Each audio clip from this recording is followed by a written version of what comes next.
très obéissant. Pourquoi? Parce que lorsque le papa lui a confié la mission, il n'a pas refusé. Alléluia. Il n'a pas refusé. La première mission, il pouvait dire, ah papa, moi je suis petit, je ne peux pas aller garder les brebis. Mais il était parti. Et la deuxième mission, lorsque le papa lui a envoyé pour aller rendre visite ses frères au fond, il est allé. Alléluia. L'obéissance est plus grande que le sacrifice. Si nous pouvons lire chez nous à la maison Villers qui m'est imparti, 1 Samuel 15, 22. L'obéissance. Alléluia. Je dis le pasteur vraiment, pourquoi tu nous parles comme ça? 1 Samuel 15, 22. L'obéissance. L'obéissance commence déjà même au niveau de ta vie familiale. Alléluia. Entre les parents ainsi que les enfants et les parents, qu'est-ce que la Bible nous dit pour vous les enfants? Alléluia. Il faut obéir. Alléluia. Il n'y a pas beaucoup de jeunes filles aujourd'hui, il n'y a pas beaucoup de filles matures. Laissez-moi vous dire, le plus souvent les enfants, moi je parle aux jeunes filles, bon, ainsi qu'à nos enfants qui sont nés ici. Parfois on dit toujours à vous les blédards, vous ne connaissez rien. Alléluia. C'est ça que vous disiez. Alléluia. Mais sachez-le qu'un enfant qui obéit à ses enfants, il obtient toujours bien des causes. Alléluia. Un enfant qui obéit à ses parents, c'est un enfant qui sera béni. Sachez-le que les parents, nous sommes là, nous aimons toujours ce qui est bien pour nos enfants.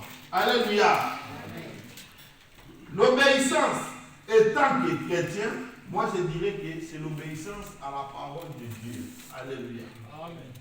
Quand nous écoutons la parole de Dieu, il faut obéir à cette parole. Donc il faut respecter. Vous savez que le péché par définition c'est la désobéissance à la parole de Dieu. Alléluia. Amen. Au contraire, quand vous obéissez à la parole de Dieu, vous serez béni. Alléluia. Il était un garçon très obéissant. Alléluia. La troisième qualité que j'ai trouvée auprès de lui, c'est le courage. Alléluia. Il était jeune, mais il était courageux. Alléluia. Il était courageux. Le courage qu'il avait, nous pouvons le voir toujours dans le livre de 1 Samuel 17 à partir du verset 28-31. Ça à lire à la maison, je ne donne pas le temps. Alléluia. Ce courage-là qu'on nous parle d'ici, c'est le courage de défendre. Alléluia. De défendre. Il y a l'audace de oser. Vous savez que quand j'ai été sujet, chez nous au pays, moi j'ai été dans ma chambre où je dormais. Il y a un monsieur, il a fait éruption dans notre parcelle.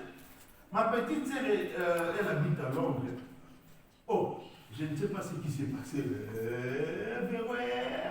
Ma petite sœur, elle a fait à la maison. Oh, le monsieur là, il rentre dans notre parcelle. Oh, moi je dormais, j'étais petit. Oh, pour moi, ça. Moi je réveille 15 ans. Et j'ai rentré dans la maison, j'ai pris une machette. Et j'ai pourchassé les messieurs là. Alléluia. Alors, parce que toi tu ne peux pas venir semer les désordres chez nous. Alléluia. J'ai été petit, mais j'ai pris le courage. Alléluia. Oh. Voilà ce courage-là qu'avait David. Ce courage-là pour le bien-être de tes proches. Il faut avoir ce courage-là. Pour défendre ce qui est à toi. Comme David il a fait. Alléluia. Il a eu le courage de défendre à cette circoncis cet homme qui était en train de gérer le Dieu vivant d'Israël. Alléluia.